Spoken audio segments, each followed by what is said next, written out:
aller payer 20 ou à 25 euros pour, parce qu'il y a un film que j'ai envie de garder, je trouve que c'est abusif. Trop cher. Alors, mais voilà. est-ce que vous craignez la loi là? Parce que la loi, on va peut-être vous trouver, attraper votre adresse IP et puis vous allez recevoir un mail et peut-être ça peut aller jusqu'à la suppression provisoire de votre connexion Internet. Est-ce que vous craignez cette loi?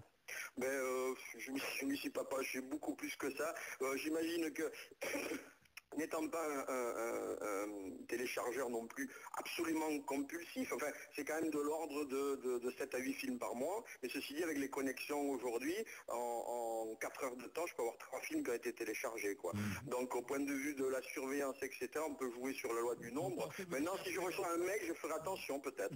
Alain, si vous recevez un mail vous ferez attention. Alain, vous allez en parler avec Yves, bonjour. Oui, bonjour. Bonjour Olivier. Bon, Bonjour, vous Yves. êtes éditeur vidéo indépendant, vous entendez ce que dit Alain? Parce que vous êtes en train de produire en fait déjà un film, vous Yves. Moi j'ai sorti ma première production.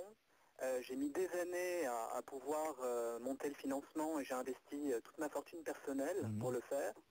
C'est un film inédit de Frédéric Rossif et le problème c'est que... C'est un documentariste animalier notamment Frédéric Rossif. Oui, c'est un grand cinéaste.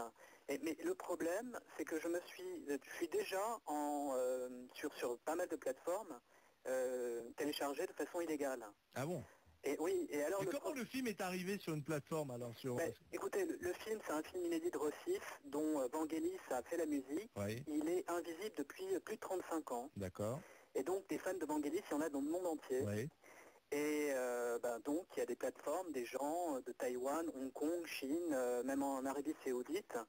Vous savez, c'est très simple sur Internet. Vous tapez le titre d'un film... Et vous avez 3, 4, 5 programmes qui permettent de télécharger très facilement. Mais vous me dites que c'est un inédit, donc il n'est pas inédit puisqu'il se retrouve déjà sur Internet. C'est que le DVD que j'ai sorti dans le commerce est déjà piraté. D'accord. À peine il a été mis dans le commerce que très peu de temps après, il a été piraté et proposé au téléchargement. Donc ça veut peut-être dire que le modèle du DVD n'est plus le bon aujourd'hui et qu'il faut trouver autre chose pour sortir un film. Je pense pas. Moi, je pense que le gros problème, et c'est ce que je me rappelle plus du prénom de votre auditeur. C'est Alain avec nous.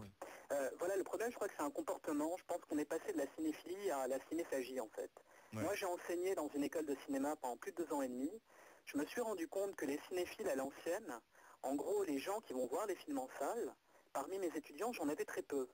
La plupart téléchargeaient des films sur Internet, et c'est qu'on a plus tendance à consommer des images qu'à voir des œuvres cinématographiques.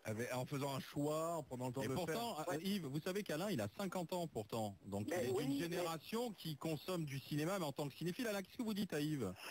Écoutez, bon, je comprends son inquiétude et puis le dépit qu'il peut avoir par rapport au fait qu'il a beaucoup investi dans son projet et puis qu'il le voit, enfin qu'il en retire rien. Sur l'aspect je suis plus cinéphage que cinéphile, je sais pas, je me prononcerai pas, enfin non, je me crois cinéphile, vous savez, quand on parle de téléchargement, je télécharge des choses qu'on a du mal à trouver, j'ai téléchargé des Don Camillo, des Harold Lloyd, des Charlie Chaplin aussi, parce que j'ai du mal à le trouver. Alors moi, je ne me cherche pas d'excuses par rapport à ça, je dis simplement, aujourd'hui, effectivement, je crois que ne sortir qu'un DVD,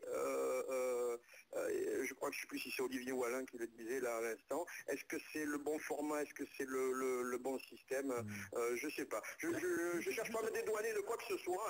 Justement Yves, est-ce que, on va pas arrêter Internet, et puis il y a peut-être effectivement une nouvelle façon de consommer le cinéma, mais elle est là cette nouvelle façon, on peut la regretter, on peut la critiquer. Donc est-ce qu'il ne faut pas inventer un nouveau modèle Mais moi j'ai 2 choses, peut-être il y a 2 pistes qu'on devrait explorer. Il y a d'une part une piste technologique de la part du cinéma lui-même. Il faut se rappeler que dans les années 50, quand il y a l'éruption de la télévision, on a inventé la Vista-Vision, l'écran large, pour faire amener les gens en salle. Peut-être qu'avec, là, on est en train de développer des nouveaux procédés de 3D. Peut-être qu'on peut trouver, ou d'hologramme. Peut-être on peut, parce que pour moi le cinéma, ça reste avant tout, et comme la musique, quelque chose qu'on consomme dans une salle. C'est-à-dire c'est un divertissement, une émotion qu'on vit à plusieurs, c'est très important. Et donc, si du côté du cinéma, on arrive à trouver des technologies qui permettent d'avoir un plus par rapport au fait de regarder ça sur sa télé tranquillement chez soi, en gros de ramener les gens en salle, c'est déjà une première piste. Mais il y a une deuxième chose quand même, et ça c'est du côté plutôt de la production cinématographique, des distributeurs et des médias en général. Il faut qu'on redonne des cases en télévision ou dans les réseaux de distribution pour pouvoir faire exister en parallèle des productions qui vont être amenées à disparaître parce que le téléchargement, en fait, ça va favoriser plutôt les gros producteurs et les films qui ont un public suffisamment large, mais au détriment des films dont parlait monsieur, d'Harold Lloyd, de Chaplin ou d'autres. Et il faut savoir que pour des restaurations de cinéma, ça coûte, moi j'ai mis plus de 30 000 euros rien qu'en restauration vidéo. Donc ça coûte de l'argent et à terme, c'est tout un pan de la culture qu'on va voir disparaître.